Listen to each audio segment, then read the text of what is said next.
Hey, and welcome everyone to our first podcast.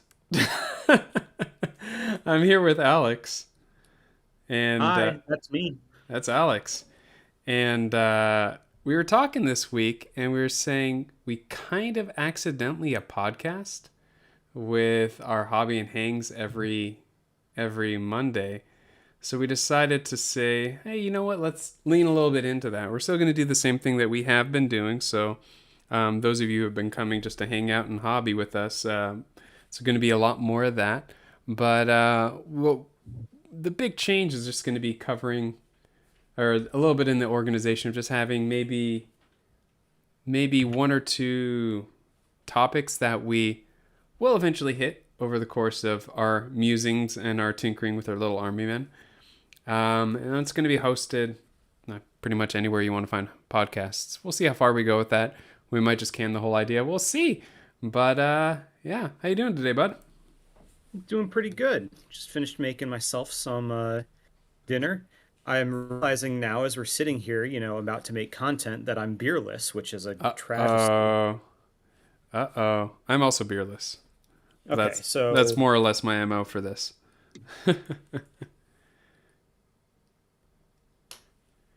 but yeah, how you doing, bud? It's been a while since we talked. Yeah, almost a whole week. Hmm. I'm doing all right. I'm just working on my looted Tau, as it were. Um, I finished most of them so far. I'm really excited about the new Pathfinder Kill Team rules. I mean, they seem incredibly strong, so why wouldn't I be? But it was also a good excuse to finally get my Tau done. So I Hmm. have some fun stuff that I had kit bashed already, like this little grot hanging off of a recon drone. But I added a little bit of an orky face on it to the front just to remind people that these are orcs. Um, and then remember how last week I talked about how I was going to add a shield drone as a shield? Well, here you go. He's holding up the Excellent. drone. Yeah, I'm pretty Didn't take proud of you that long to too. go from idea to execution on that one. Thanks, bud. And then I wanted to differentiate a little bit between my marksman and my regular weapons expert. So I added a bunch of orky gubbins to the Oh yeah, now weapon expert. So now it's it's a pretty clear. it's a custom rail rifle. A custom custom looted rail rifle. Yes.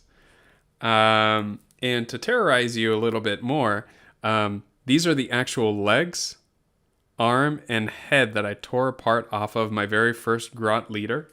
Um, Wait, you took Urzog. him apart? Well, because I had to repaint him because I hadn't. I so the one that you saw the most at SCO was actually my second Urzog Squigbita, because the first one I painted I didn't scrape off any mold lines because I was very new to the hobby, and he had some pretty chunky ones. So then the other one just kind of ended up in a ditch somewhere. So he's now resurrected. That's his arm, that's his head, and that's his legs. All the mold lines now scraped off, but now he's going to be my Chasvray or Chasui or Ratatouille, whatever leader guy. So he's kind of pointing, go this way. Your Um, tequila? yes. And right now, I'm just going to be working on getting all the excess green stuff off of a few of these guys. Here's my drone controller. Pretty happy with his weird Tau antenna. Uh, he's pretty special, isn't he? But I guess it's a good time as any to start talking about Chalnath. So what do you think, man? Uh, I'm aware that it has Tau in it and that it has sisters in it. Oh my I goodness. have not looked deeply into the rules for either because Uh-huh. I've been a busy boy, unfortunately. Yeah. Well, Um, you're at a tournament this weekend, weren't you? Down at Ease yeah. in San Diego. Hmm. Yeah, Yeah, fun little it was RTT. just a fun little thing. Yeah. But yeah, I'm curious to know why you're so interested in the Pathfinders because everyone's been freaking out about them, but I am ignorant as to the particulars of exactly how they work. Yeah. Well, I mean, I tend to lean very heavy on melee armies, right?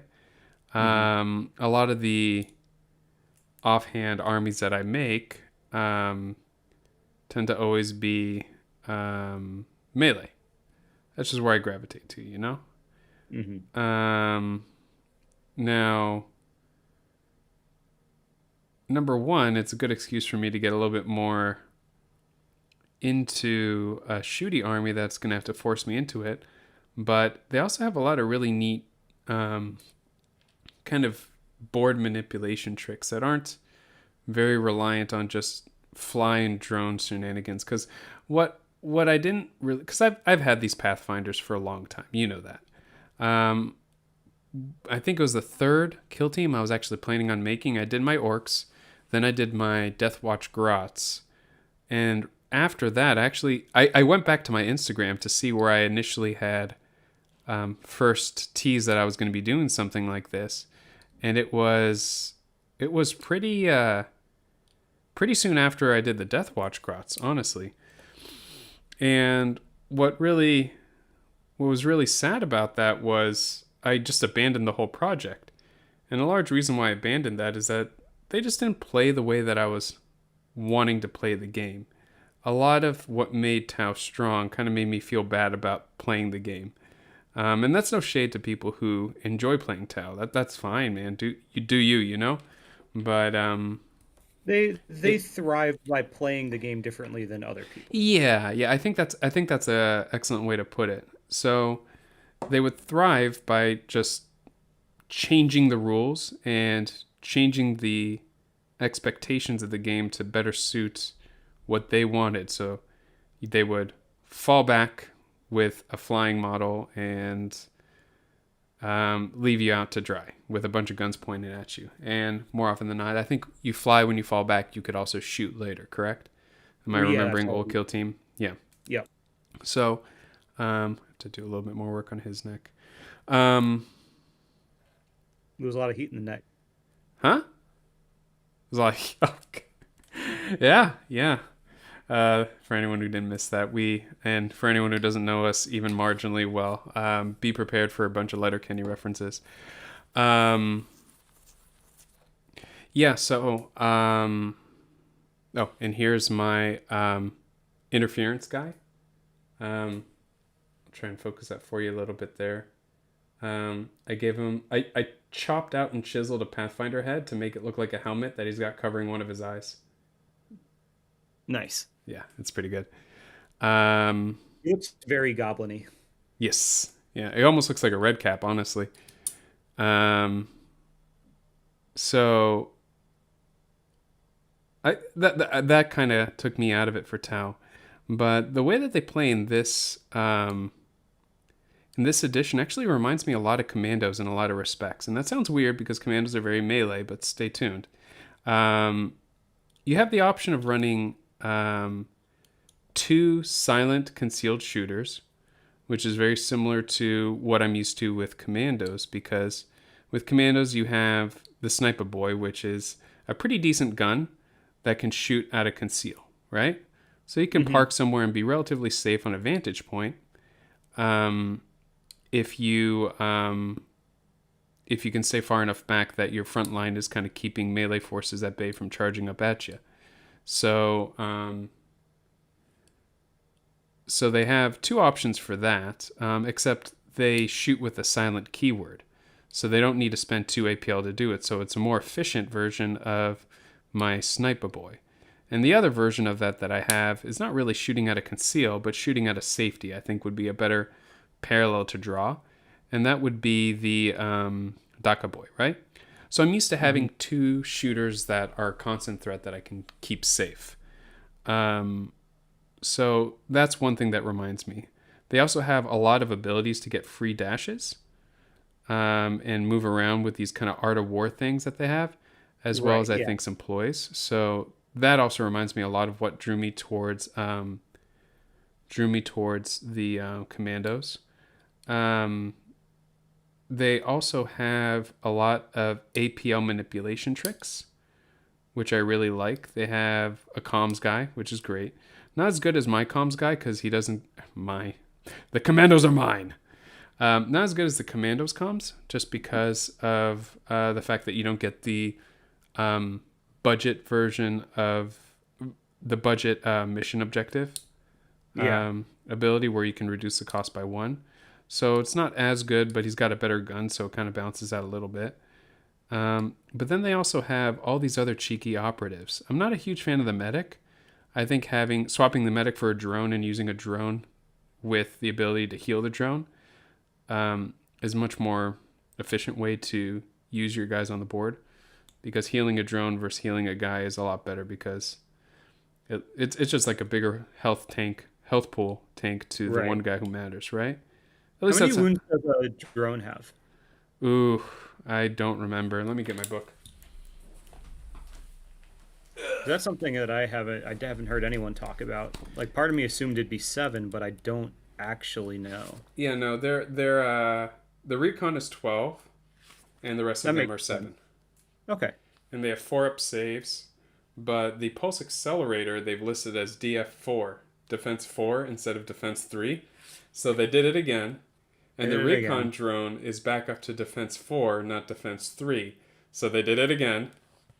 And the funny thing is, it's on the same page. So when you have the data sheets, it's 1, 2, 3, 4, right? Top left, Yeah. bottom left, top right, bottom right. Both the recon drone, which is defense 4, and the pulse accelerator drone, which is the only other one that's defense 4, are in the same spot. They're both in the top right whenever you flip the page. So 100% that's a mistake.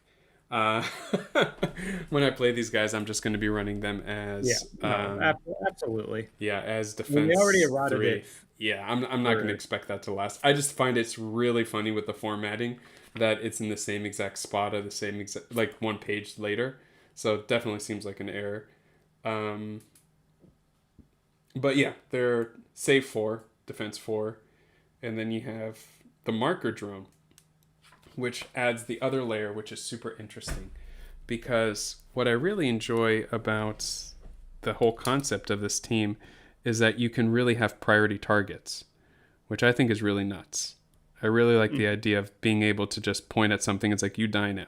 Feels a lot of like what you do Yeah. with your plasma and your machine with the dictat and removing I mean, obscuring and all that stuff. you're very used to being on the receiving end of that machine. Right, right. And my big excitement is that to play these guys is not to take them to a tournament. It's the whole idea of like know thy enemy, right? I'm Hmm. not planning on playing these guys at all at a tournament, but they're so interesting and they're so seemingly strong that I feel like the only way to kind of find the chinks in the armor, chinks in Yep. the armor, yeah, okay, is to play it. You know, I need to put the time in to play with the models, and while TTS is a thing, so is modeling grots into Pathfinders. You are a man of particular interests. Yes, yes, I am a man of very specific interests. And also, I haven't told you my other great idea. Oh no. So, as you What are know, you I have what are you weight. doing? Oh my goodness. So, as you know, I still have not finished a big army for 40k, and it was Uh-huh. obviously going to be orcs. It's obviously going to be a speedwall, but I always wanted to Uh-huh. supplement the speedwall with a couple mech guns because I've always liked mech guns. Uh-huh. I don't have any mech guns. I would need the Grot crew for the mech guns, and what better to loot a couple of Tau big guns, turn them into mech guns, and have a bunch of looted Tau Grots as the crew That for was those mech that guns. is that is really good. I like that a lot. Yeah, I that's what really motivated me more than just having the team. I gotta be perfectly honest with you. Oh, Demonic Teddy making a comment. Those books were printed before the FAQ. Very realistically, that's probably what happened. You're right. You're right, because the FAQ is pretty darn recent. FAQ came out a week before SCO. Maybe 2, Yeah, but yeah, maybe two at most. But I think but I no, think but yeah, but I yeah, mean, the way production works, this has been printed for probably anywhere from 3 to 6 months. yeah. This was probably printed in September. 3 to 6 months, you're saying? No, Oh, no, this was printed way before September. okay. The time I was giving is because I was thinking of the initial news that we had of Kill Team when we Mhm. got the first drop, and Eddie Eccles had the box and he was unboxing it. That Mhm. was like a month or two before we got our release, maybe 2 months. That's where I was getting my timeline. But yeah, for them to have a box ready for them to open up on stream, that had been printed out for months beforehand too. You're absolutely right. Yep. Oh, I didn't show you this one. You looking? I am now. So this is my blooded. See, I've learned how to say it. Can you see him all right? It's getting more your hand than. Oh, there he goes. Okay. So he has a bionic arm. That's his Uh-huh. weapon. You see that? Nice. I gave him a tiny bit of a power claw, and I'm gonna have to shape out this green stuff to make it look like it's part of his arm. But yeah, I was pretty proud of this because he also looks very It, stoked where he's standing there with it just draped on his arm, draped on his it's side. Snotling's first power claw. That's right. I was thinking of getting Commissar Yarrick and using his power claw because it would be more appropriate sized, but Hmm. I can't do old Baelai dirty that way. No, No, mm, I, that doesn't work at all. Yeah. yeah. Yeah, so that's the big thing about the Tau. They also have incredible grenades. My grenade guy, did I show him to you? He's eagerly Uh, holding. He's eagerly holding. Let me see if I can get this centered. He's eagerly holding a missile, and do you see his other hand?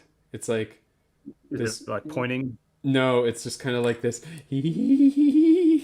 like very creepy, excited kind of pose. I don't know what Pathfinder it's supposed to have. It's supposed to have that pose, but I'm glad it exists because it's perfect for a crazy bomberman. The grenade guy's insane because he can have two of each grenade except for the photon grenade. Because of just the wording with photon grenade, it can only be used once, and it doesn't, not because of an indirect rule or Right. anything like, Yeah. or not because of a limited rule. So I don't think that will get, but I don't think that will get by the specific rule of he gets two of each grenade because the way that the wording Yeah. works for it, I it's, did keep track of that one. oh, so How you like know about that, yeah. yeah. So, but the EMP grenade is just absolutely nuts. Yeah, that one is ludicrous. Yeah. Micromancer is who he's one of the one of the players that I chat with quite a bit.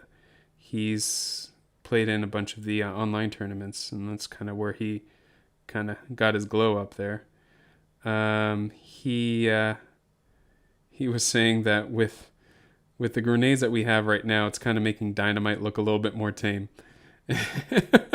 Man, so I played Commandos twice yesterday, or not yesterday, Against this them? weekend.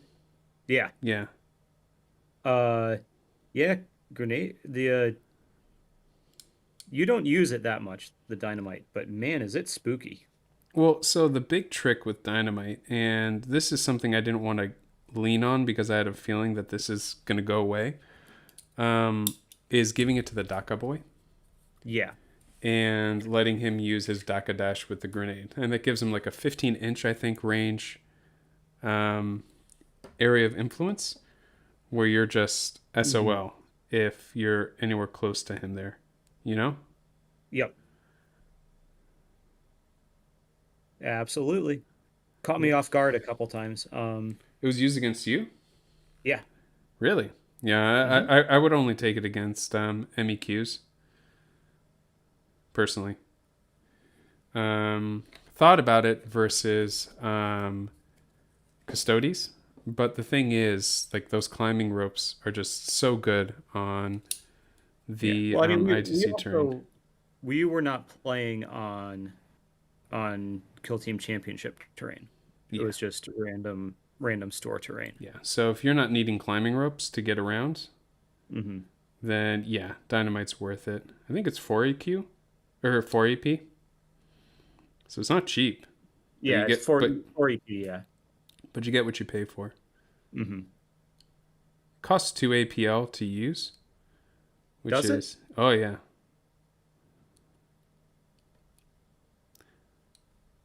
Yeah, which is why the Wait. Dakaboy to do his trick needs to get an extra APL.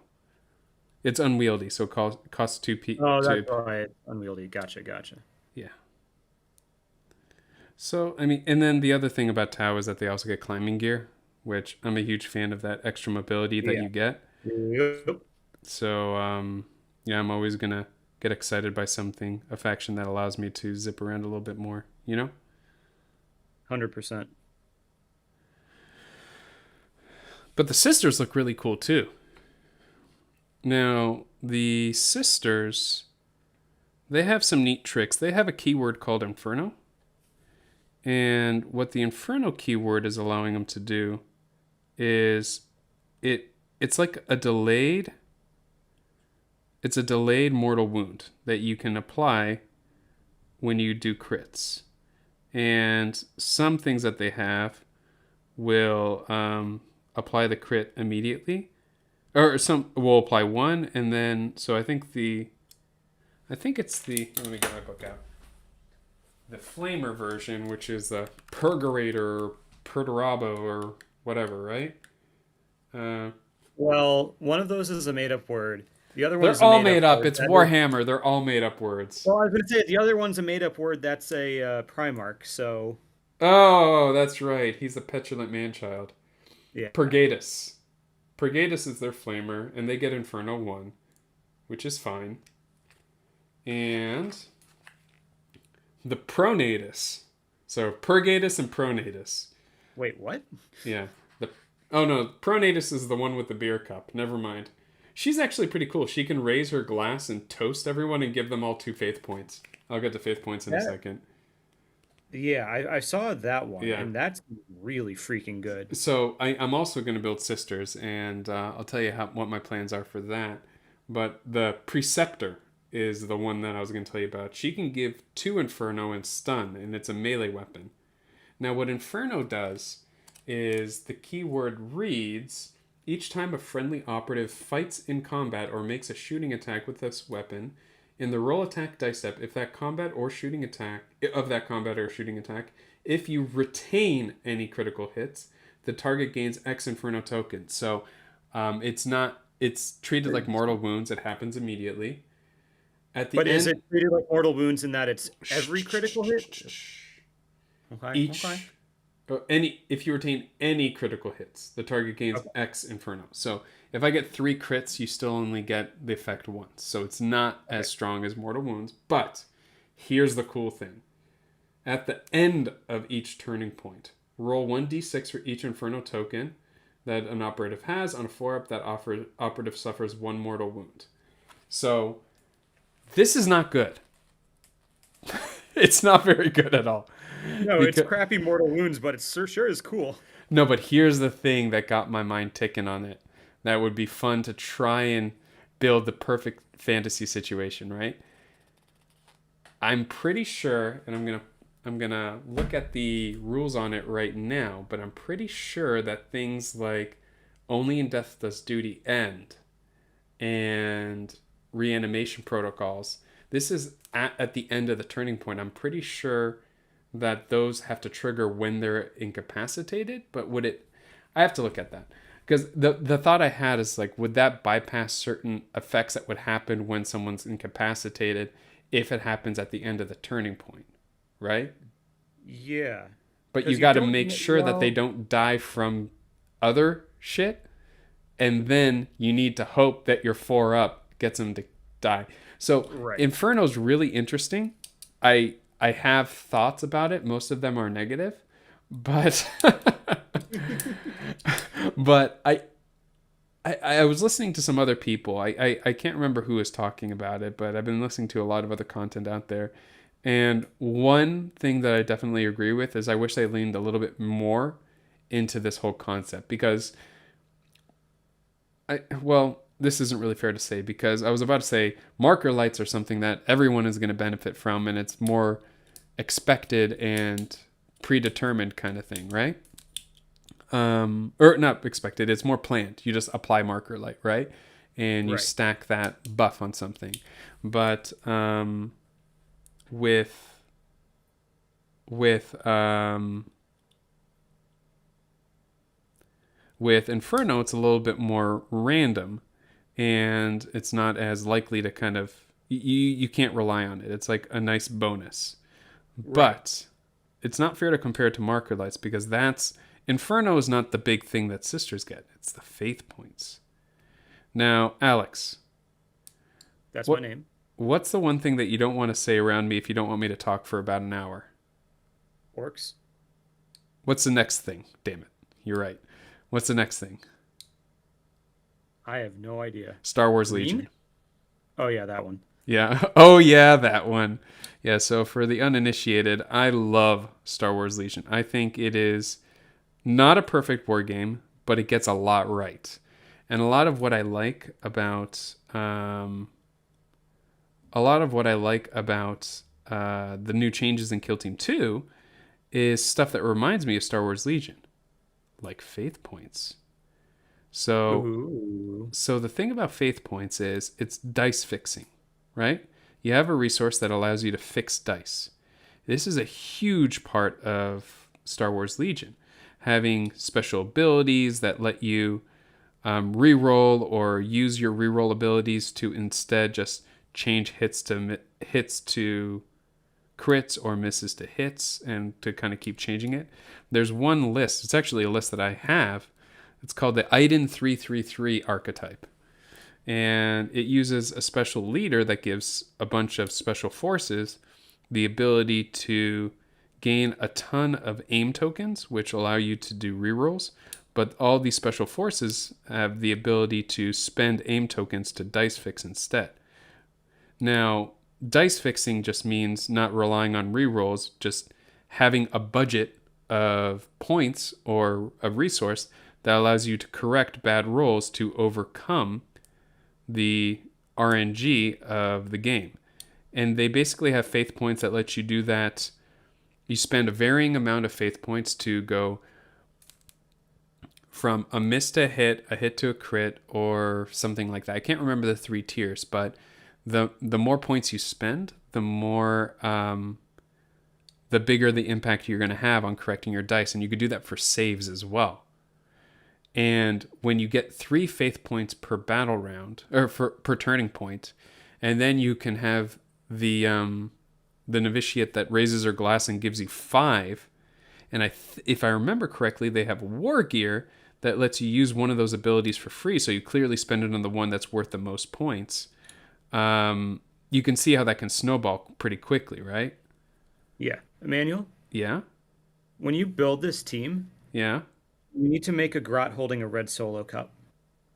Oh my goodness. They won't be grots because they're going to be built out of iron jaws, but Okay. I will get a red solo cup. Yep. That is amazing. And Um, then you have to play the song every time you red activate. solo cup. Yep. Sure. This is my comms guy. So, what he's looking through that's supposed to be binoculars, that's actually a spare clip.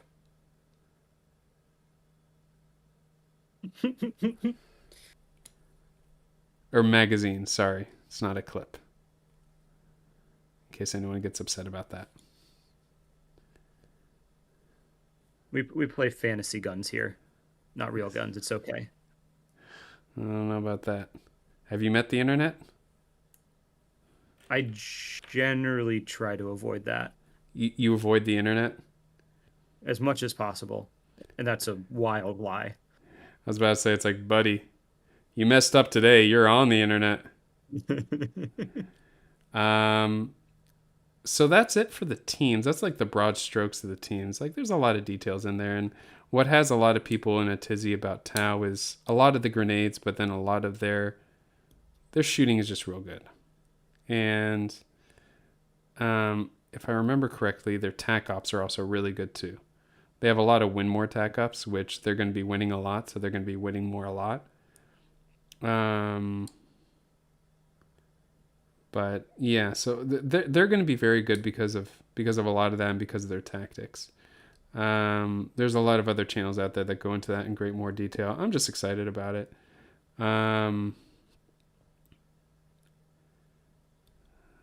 Yeah, that's about that. But then the terrain.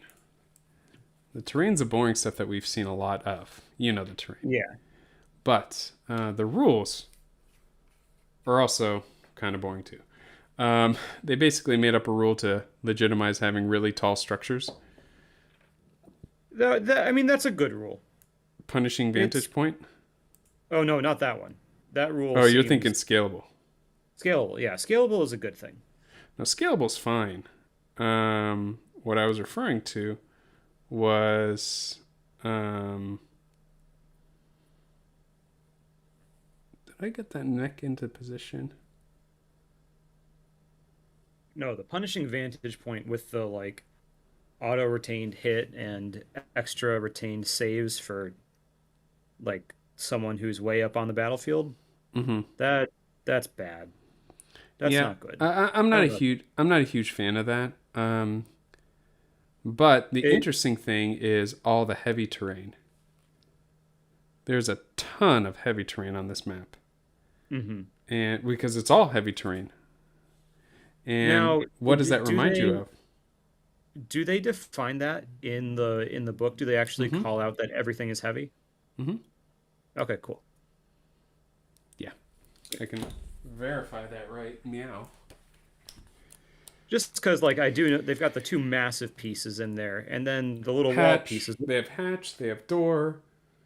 They have the ruined building with scalable, which we knew from the FAQ.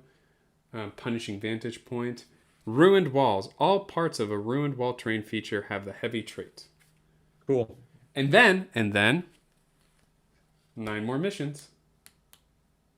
Hooray! That I'm excited to do. Yeah, these look nice. These look nice. They have one mission in here called Defend the Position, where you create like a ruined building fortress, almost like a caved-in skyscraper, and that's the defender drop zone. And then the attacker comes from one of the short edges of the board. That's fun. Oh yeah, it looks real fun. I really like zany things like that. Isn't there something in the competitive 40K book, like the new one, where there's only a defender drop zone, there's no attacker drop zone? I mean, not in competitive, but in Crusade stuff, In the probably. yeah, that might be what it is. Eric was showing me something, and I was like, that does not sound. That sounds crazy. Anyway, Oh yeah, no, the Crusade stuff is all wacky. It's the same as the. I mean, it's the same as not the same, but same concept as what we're getting with these books, true. like weird, interesting, asymmetrical missions, um, which I think are great because then they force your brain to work in different ways and try to pull yourself out of a bad position. Yeah, well, that's how we trained for SCO 2019, right? Yep.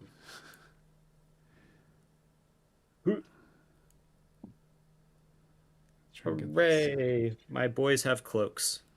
Hooray! My my Grot has a gun on his back now. There we go.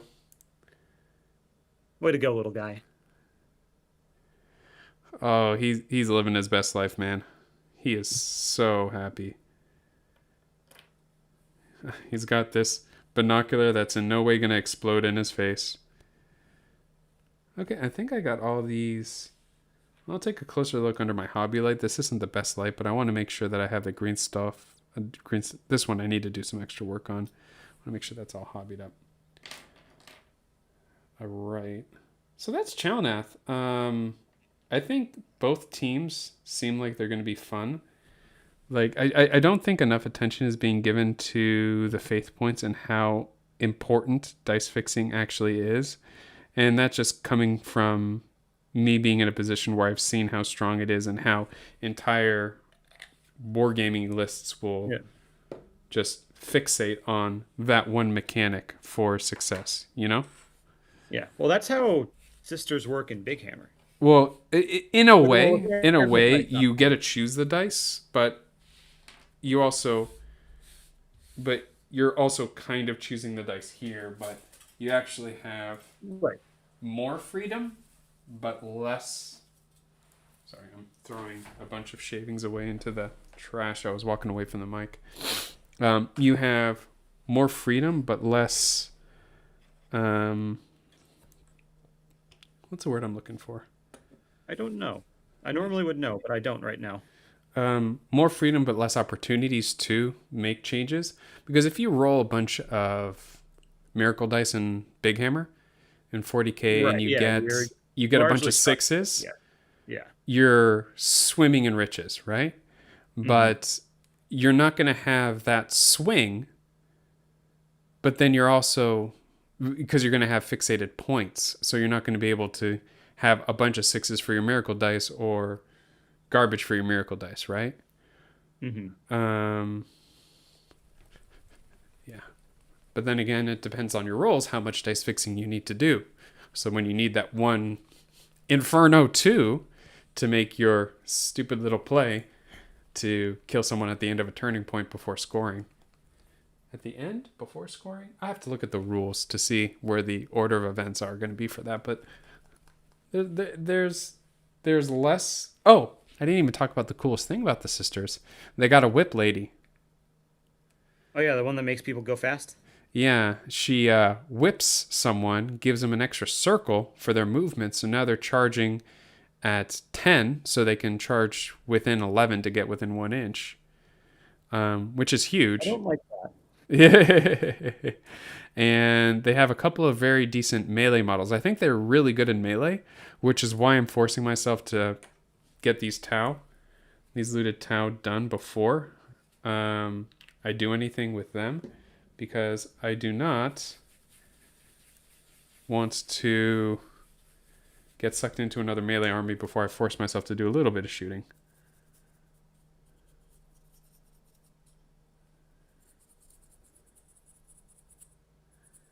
So now I'm just dry brushing a little bit of German gray onto them. Wonder which ones? Oh, those ones. Yeah. To give a little bit of interest in the model, to kind of like an undershading thing, but I might have put too much German gray on this brush. I don't have my normal paint station right here, so I'm trying to Oh do yeah, it. you're at the other side of the room. Yeah. I don't hobby at my hobby desk for this, unlike some people here. Well, if you're gonna Yeah. if you're gonna complain at me because you have two hobby desks, sir, we're gonna have words. Here, let's try this on the recon drone. Yeah, that looks a lot better. It's such a subtle effect. I hate painting almost black on black because I don't feel like I get that much of a payoff. But this will look a lot nicer because I'm doing these with the Farside Enclave scheme, Hmm. as most people who play Tau, I guess. A lot of people. It's a very popular scheme because it's black and red. But I also don't want to paint white. Yeah. And I just kind of like the idea that they're the melee Tau. And I also like the idea of the Farside Enclave and the 8 Hmm. or the 7 or something like that. I don't know. I think it's the 8. The 8? Yeah. Yeah. Yeah, because it's not 7 Samurai. I was gonna make a joke, like a weeb joke when I was reading about it. I was like, no, it's not 7 Samurai. I can't go that direction with it.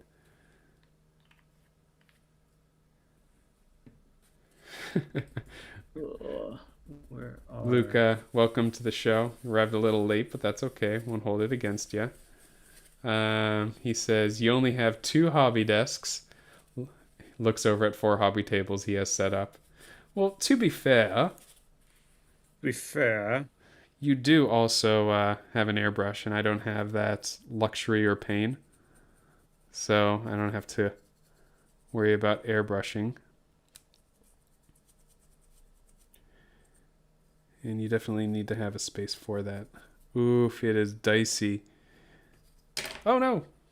It is dicey dry brushing the German uniform gray on these drone thingies, because it's being suspended by a very frail piece very, of very, yeah. Ukrainian resin. I think I might give up on most of that dry brushing.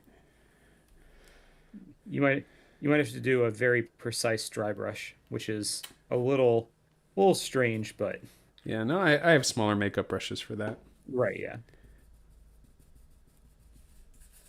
But even with the smaller brush, not just like go nuts on it. Yeah. Well, I mean, I just have to support it when I'm doing it. Um, yeah, so the other thing that we didn't get a chance to talk about, we ran out of time on our SCO stream because we spent a lot of time talking about day one, the matched play tournament. But we both wanted to talk about the narrative play tournament as well.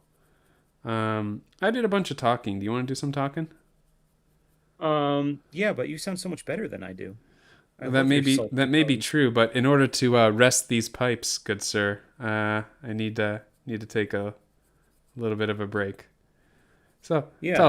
tell us what was the what was the day two of SCO like? So day two of SCO, for those who don't know, was a separate event from the first day, which was a narrative day, or the spec ops from the new kill team. The second day So was yeah, yeah, and so everyone got there, and the kill team stream has set this up to be a unified narrative between all of his events. So you can have a team and play it at all of his narrative events or any narrative events that he okays. which is so And cool. so yeah. And so you build your team according to the rules, a fresh one when it's your first event, and which it was for all of us because it was the first one he ever did. And so built our teams just according to the rules. He modified the rules slightly so you can get more experience from a game. Instead of being limited to just one experience gained per operative from things like eliminating enemy models or Mission scoring victory objectives, points. yeah. Yeah, you can now gain that multiple times if you accomplish that multiple times over the course of a game. And I will say, playing Custodes twice that day made me feel like I was missing a lot of experience. But Yeah. Well, in any case, it was a lot of fun. yeah. For me at least, it was so the day before, we'd done the competitive thing. I was certainly trying to win it. Um, Emmanuel was as well. We were both, playing pretty cutthroat. Um, Not unkind towards people, but just very much the goal was to win the tournament. For me at least, the goal was not so much about winning on narrative day. Um, it was I had my spec op that I was trying to accomplish, and darn it, those were the uh, three tac ops that I took every game, even if it wasn't the best choice, because I want to get my special loot at the end. So I took three seek and destroy secondaries against Custodes twice. I just needed to score one point on one of those three, which I did both times. Um, and I accomplished the tasks in it, which was felt really great. So now I'm halfway to completing my spec op for them. Yeah, see, I went a different direction. I just played commandos and they already have good spec up. Well, Oh yeah, no. the So reality of it so is, the one that I wanted to do needed infiltrate, and guess which interlopers on infiltrate. So, yep. yep, yep. No, I picked. I think it's Purge Order. Uh huh. I was like, yeah, that one sounds good. That's just like telling my team that they want to go in and mess people up, and so that's what I chose. And Nice. then ran into Custodes twice. It'll happen. Whoops. Um, but yeah, it was a lot of fun. Yeah, what I really liked was the accelerated XP growth. That was Mhm. really fun because after 3 games, you're able to get a bunch of level ups, um, and that was really fun. I played larger armies for my first two games, and I had a big chunk of my guys leveled up by the end, actually, which was really nice. One thing that I completely forgot about, is that not custodies, commandos, I meant to say, they have a requisition thing that I think it's 0 RP that they can give someone D3 XP if they got 3 kills or if they kill the leader and one other person. And then they also have a requisition thing that if they gain, can't remember exactly how it was, if you max the primaries on a mission, you could spend an RP to gain a ton of RP. So you can multiply your RP out. And I miss doing Oh, is it that. like you spend one and gain D3 or something I like think it's that? something like that. Spend one and gain D3 or spend one and gain 3. I can't remember exactly how it is, but it's something like that. And it's absolutely insane. And I forgot to do that for Yeah. the whole event. And at the end of the event, Sheldon takes a picture of all your stuff. So I can't go back. No revisionist history for you. Yeah. Well, I can't go back and like legally just like add the points where I would have been able to get them. Sorry, I'm getting my green paint because I'm gonna paint some faces. Um, I can't go back and for the games where I did get max the primary, which the first two I did, I can't go back there and just gain a bunch of RP to spend now, which is fine. Lesson learned. But I did do that in our The local one? in the local one. And after 2 games, I have like 5 RP, and I've already bought like a ton of stuff. It's it's Don't, it's, it's insane. don't forget that that's all you can get. Gotta Hmm? spend it. Oh no, I've spent it. I got 5 RP after one mission, so I was able to spend it. Cool. Yeah.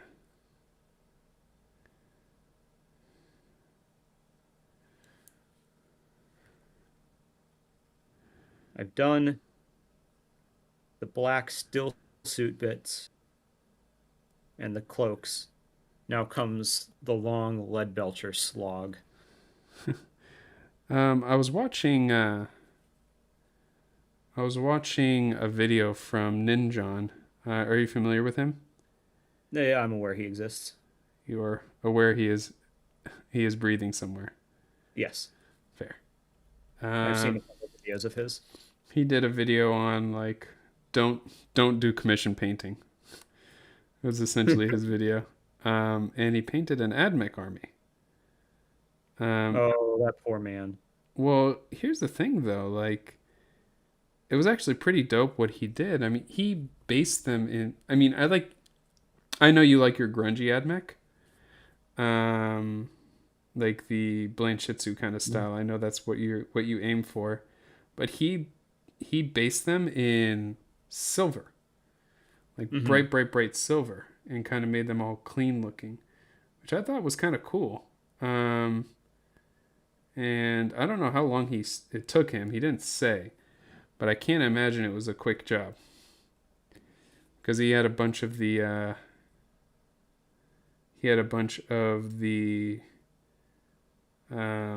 chicken walkers. I think Mm-hmm.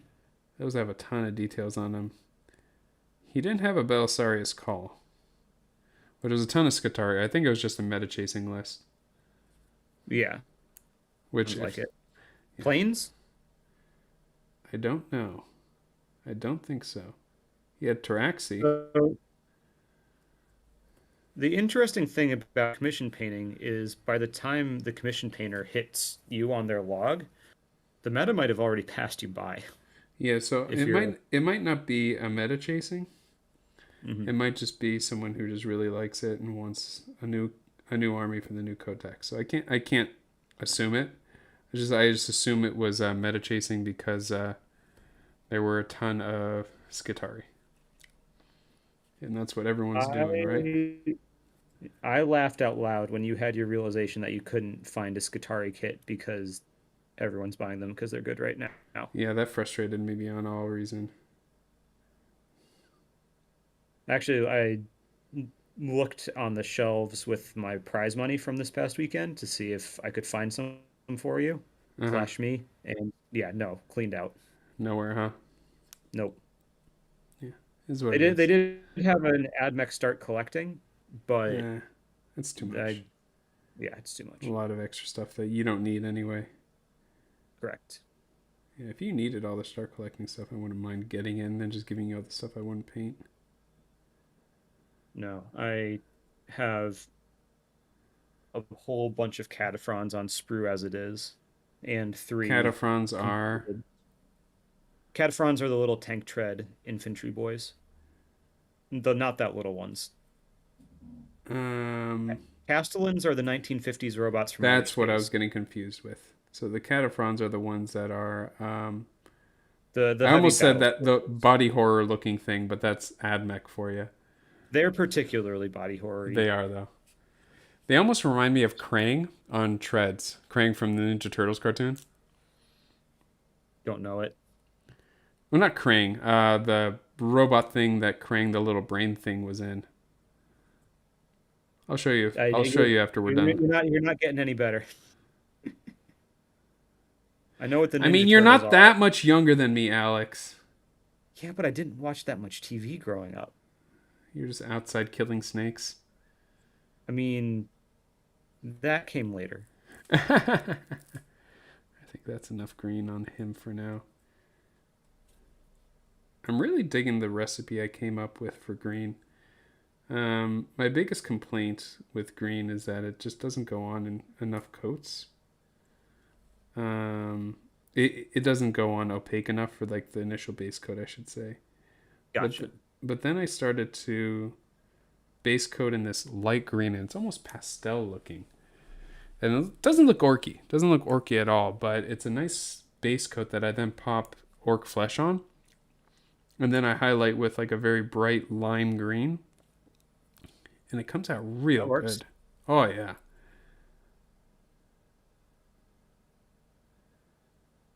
Yeah.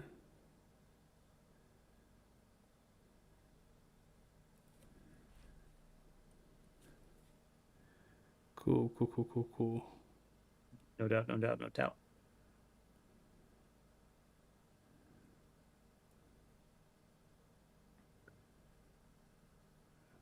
So, did you have any games during the narrative day that really stood out to you? Um, see. We only played three games that day. I played Custodes first, and then I played Alex Necrons, and then I played Janice's Custodes. Um, I don't know the one against Alec. My Once again, Alec and I had a game that was just a blast. Mm-hmm. But it was we were playing Awaken the Data Spirits, which seemed very appropriate for an AdMech versus Necron Oh, that's match. pretty funny. Um, and I don't know, it was just kind of fun to be like both of us funneled right into the middle and What did he bring do. for his Necron list? I think he had Immortals and Warriors. Okay, I think that's the right list. I do enjoy flayed ones, Better double Immortal. but Immortals and Warriors, they really do a lot of heavy lifting for that team. Hmm. But yeah, it was fun because we were both just kind of walking up to the middle and stabbing each other. I had a Rust Stalker that like made a jump and charged uh, over a tower to get into combat with a Immortal. And then I found out that Immortals punch as hard as a Space Marine, and that hurt. Yep, Um, and that's a big reason why there's not much love for flayed ones because the Immortals and Warriors they punch real well, honestly. yeah, Yeah, surprisingly good. yeah. I mean, I didn't bother to add like I'd never played them. I guess I'd played them the day before, so I knew that they punch pretty hard. Um, but yeah, that first time I played fight with them, I was like, okay, cool. I charge you. figured I'd take some mild damage back, and then they started hitting me. I was like, oh, that's not trivial.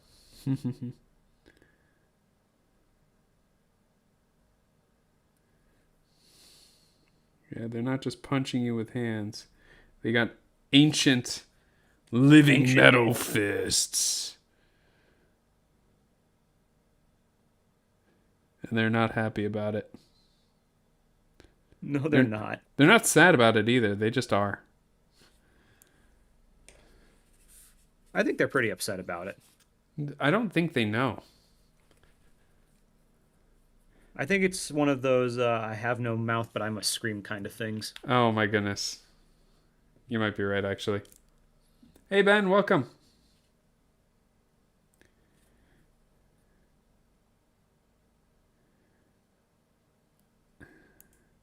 Yeah, I've actually been contemplating ripping the arms off of my flayed ones and turning them into warriors and or immortals by giving them an orky gun as well. Hmm. How would you differentiate the two? Bigger Um, gun? I don't know. I don't know. Maybe put like a crown on some of them. I don't know. Something because the immortals have all this extra shit on them, right? They're just kind of bigger and bulkier in general. Yeah. Yeah. Actually, So they might have different size bases. I don't think so. Then again, I don't know. The Immortals are definitely on 32s. I Yes. don't know what Warriors are on. I don't think they're on smaller than 32s.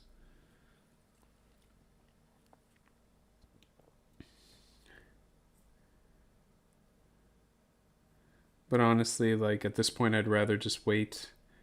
Like, because I've had so many kill team ideas for all the different kill teams I want to do, and I've just been so excited about this edition. Just so overwhelmingly excited. There was a huge shake up in Legion with like the new rules, and it made the team that I play a lot better, the Imperials, and I just had zero enthusiasm for it because I was like, no, that's okay because Kill Team's awesome now. But like I have this inertia to paint and model any of these teams until they get their White Dwarf at least, because I at least want to be able to choose which one I want to do rather than go Right. through all the effort. Because it's not so much the painting. The painting's fine. I could paint a model a day even on a busy week, right? And I got nowhere to be for a tournament anytime soon. Nor am I going to be taking any of these two said tournaments. It's always going to be commandos until I start to hate them from playing them too much.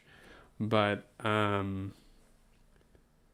I don't want to build like if I had done a bunch of stealth suits and I had my Tau team and then this team came out and there's no stealth suits, I would have been pretty Yeah. upset about that. I know. Because it's the modeling side of it where I have to do all the green stuff work and all that because I can't be normal and just paint what comes in the box. I just can't do that. Um, I don't want to do that and then be upset that I wasted time, you know? Not wasted time, Hmm. but I'm just going to have to spend more time. Luke's saying he can't decide if he wants to run New Tau as my campaign team or run his Fly By Nights Crafts Worlds team. Yeah, so Luke, he's part of our kill team club, Fly By Nights. Um, since pretty much its inception, honestly, along with us. He has waltzed his butt into the local gaming store. 2 weeks later, it was SCO, and he's like, "Yeah, okay, this is my kill team family now." He and to kind of commemorate that kill team family that we got, he is giving any willing member of our kill team club one of his Craft Worlds models to paint up in any way that they want, as long as it kind of adheres to his army's color scheme. He did let me modify them. We have it in the chat, Alex, that I asked permission to modify, and he said, Yes. sure, as long as it's distinguishable for what it is. And I gotta say, This is a pretty obvious grenade Tau. Just saying. It's quite distinguishable for what it is. And I feel that if he is doing a Craft Worlds Fly By Nights kill team, if I don't do an orc version of of a Craft World Eldar, then why am I even here? He might not send me the model now that he's heard my plans. Yes, because when you said, "Hey, can I modify it?" he didn't know what you actually meant. Uh-huh. Yeah. Right. Yeah, he might have just thought, it's like, oh yeah, maybe he just wants to drill the barrel. That's cool. Yep, because everyone who knows you figures that was what you meant.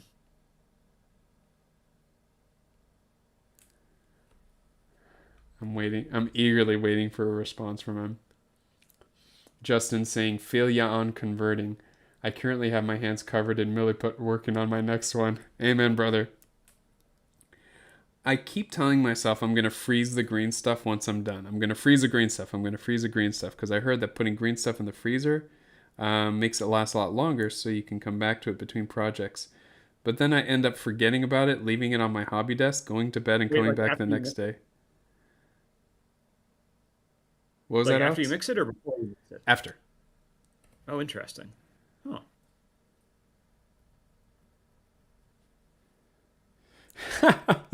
Luke said, well, be happy. I'm still watching the stream, even if you're painting those orc Tau monstrosities. This is my love letter to you, and you call them monstrosities. How dare you, Luke? I don't think he thinks it's love. Hey, I put a missile in his hand and not a Tau head. I modeled the Tau head on there, and I thought, oh, I don't want to upset Luke. And then I just put a missile on it instead. Even though I had said last week, no, I won't do it, I still tried it out. I needed to know if I would like it or not. I didn't like it, it was too edgy. Hey, Oh, that makes me feel a little better. Justin's saying it'll last about 2 days if you put it in the freezer. Yeah, I never come back to green stuff that quickly. I usually get everything all laid out. I have all the bits that are going to need to be green stuffed. And the way I green stuff, I don't like sculpting while it's dry. I'm much better at like carving it out I don't like so much sculpting when it's wet. I'm much better at carving it out and smoothing it out once it's dry. That's just where my talent comes in, you know? hmm So I usually just put a blob between the area that needs to be joined, and then I let it dry for 24 hours, and then I come back and I carve it. That's how I started the stream out today, actually. I was I cutting back down the globs around the necks and the arm to make them. I have my Tau model on stream, so Luke gets annoyed. I'm gonna leave this uh, here, just gonna leave that right there. Oh, poor right Luke. there. Poor Luke, because he's literally such a nice guy, but he cannot catch a break because he plays Tau. Yep. And you don't deserve a break, you filthy space fish.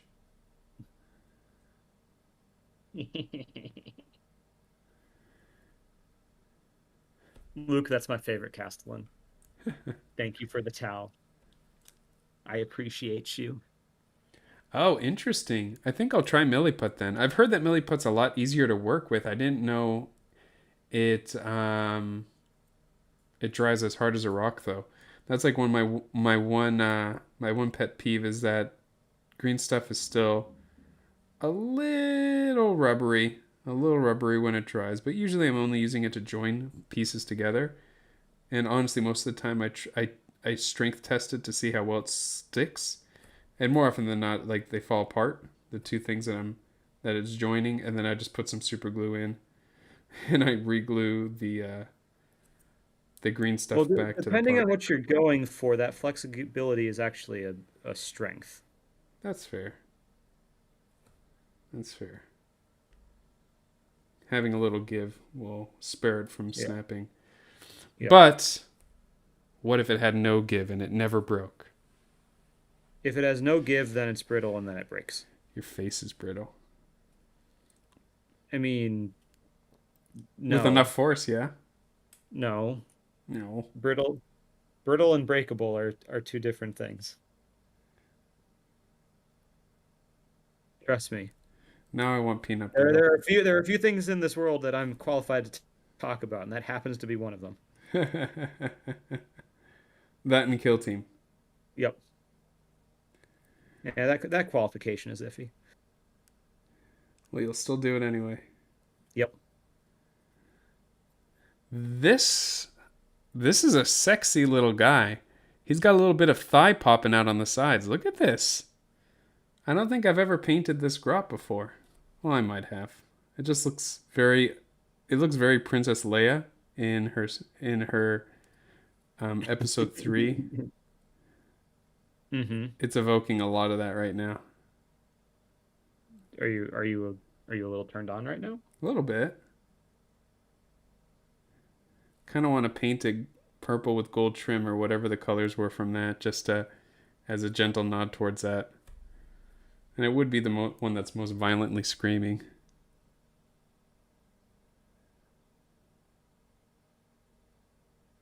To be fair, To be fair. if I were in that situation, I would be violently screaming. You mean chained up to a space slug Yeah. in a bikini? I mean, the bikini part's the thing I would mind the least. Honestly, yeah. The space slug is pretty goddamn terrifying. Mm-hmm. Have you seen the trailer? Of course, I've seen the trailer. Okay, just making sure. I don't even have to ask if you've seen the trailer because I know. Yes, it's good. Oh, we've gone a little bit over. Well, bonus content for the masses. There you go. I was actually going to start talking about WandaVision. I'm almost done with it. I'm catching up. Slowly but surely catching up on all that. Ooh, It's good. I'm over told halfway you. through. Over halfway, so probably all the oohs that you're mentioning I've already gotten exposed to. It's good. But I'm probably going to finish up the rest of that season tonight. Excited. Excellent. All right, bud. All right, we calling it? I think we're calling it. As we said at the top, this is gonna be our inaugural podcast episode. We're gonna start putting this. We're gonna start with this episode as our first episode, since well, I almost said it's a little bit more structured, and that didn't really happen well, did it? No. That's that. We're staying on brand then. And we're gonna start putting it out there. If you want to see more of us, you can go ahead and follow us on YouTube. We stream this live on Mondays if you want to interact with us. And if you just go on YouTube and search for Strategic Advantage, we should pop up there. And follow us, Alex accidentally social media this week on I mean, I very deliberately social media. with a very beautiful photo taken by Justin of his army and trophy, the winning from SCO. You could check him out at AlexMech_ at AlexMech_ on Insta. You can find me on at emanpete on Instagram as well. And I think that's it for Monday. You take it easy, bud. Very good, internet. Night, dude. Good night, bud.